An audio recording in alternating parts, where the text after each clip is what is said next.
Hello, sir. This is calling from XXX Property, yeah? So we don't have the APDL first, which means you can't sign your SPA first, yeah?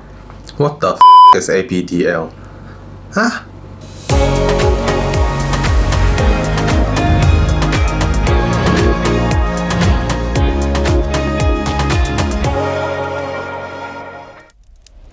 What's up, everybody? Welcome to VC. My name is Vincent. And I'm Chloe.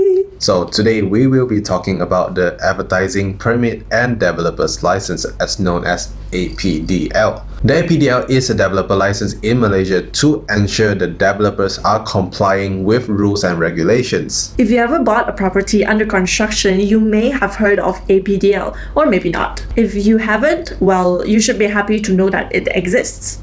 So basically, an APDL is an approval that is given by the local housing ministry to grant permission to advertise and also sell the property. That means it's a legal requirement for developers if they want to complete the sales and purchase of any units in a project. The APDL is both a sales permit and also a housing development license, as prescribed in the Housing Development Control and Licensing Act in 1966. That makes it a very important part of the property development process. The government needs to know what is happening around them in order to prevent any wrongdoings. Also, this way, all parties know everything that they need to know about any particular property. This is why APDL was formed. So in newspapers or where the property advertisement is, this information is included at the bottom part of the property advertisement. The importance of these details come in handy when serious problems occurs. For instance, if for some reasons you need to take the developer to court, then it will be a big help because through the APDL you will know the basic details of the property.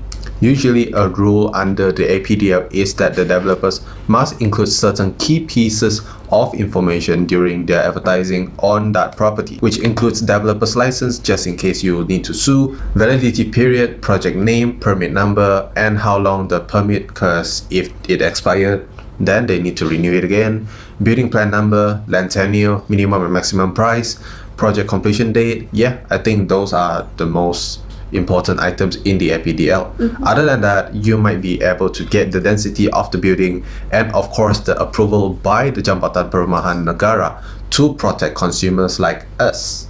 Before we jump in further, let's get familiar with the process that developers go through after they get their land for their development. Firstly, developers will have to make a design and seek permission from the local authorities to implement their design of the building. After they have gotten permission with all the formalities with the local councils, then they will issue them a development order.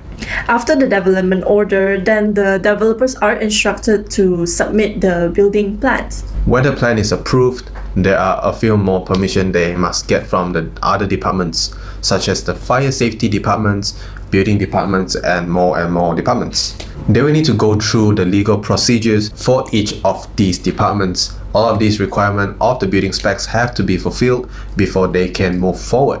Once they have the clearance and approvals from the necessary departments, it is a super long process actually, and they will need to get approval of the building plan. After that, only then the developer will get the authority to apply for APDL, so they can start selling the property once the APDL is given. Yet, there are different developers who use different strategies to attract their clients. For example, luring them with like pre-launching, pre-booking, and providing with different offers and packages like rebates, discounts to enhance the number of clients.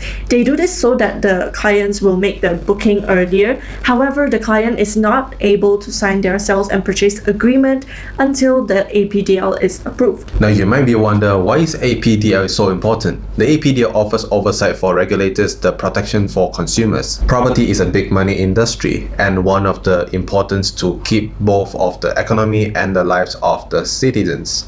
It also allows the government to track things like property prices, which is extremely important to ensure affordable housing is continuously available for the rakyat lah. From a consumer perspective, the oversight and monitoring of APDL means they are protected from dodgy developers selling shady properties. Oh, hell no! protect against fraud and misleading information considered as false marketing in the real estate industry.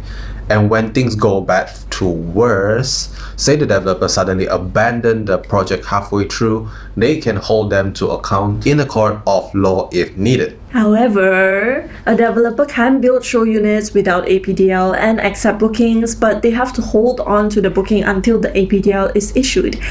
But then you can't sign your sales and purchase agreement yet lah. So technically, not saying that you can't book the property that doesn't have APDL, but then it's better to be assured that the property you're buying is secured with APDL.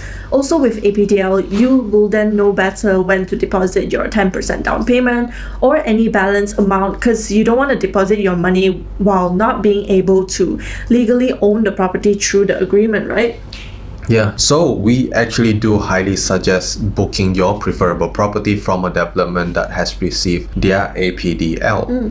Either ways, the decision is still yours. So make sure to know the developer's background you're buying from, and also do check if the developer is on the blacklisted developers list to avoid dodgy deals.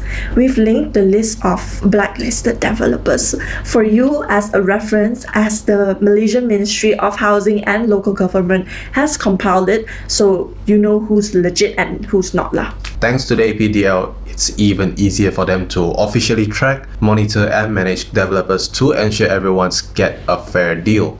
That's great for legit developers, but bring it even more benefit for customers who are out there finding a property to call it their own.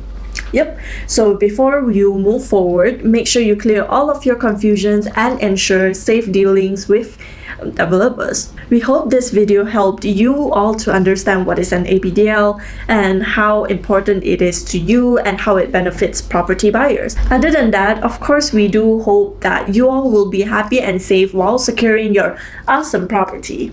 So if you're looking for any property that has APDL, do comment down below or email us via this email and we will contact you shortly. And if you are currently looking at project development or subsell, we actually made another video about that, so you can click it right there. And yeah, so here's the end of the video, everyone. Thank you for watching. If you like this kind of video about real estate in Malaysia, do consider subscribing and we'll see you in the next video. Ciao.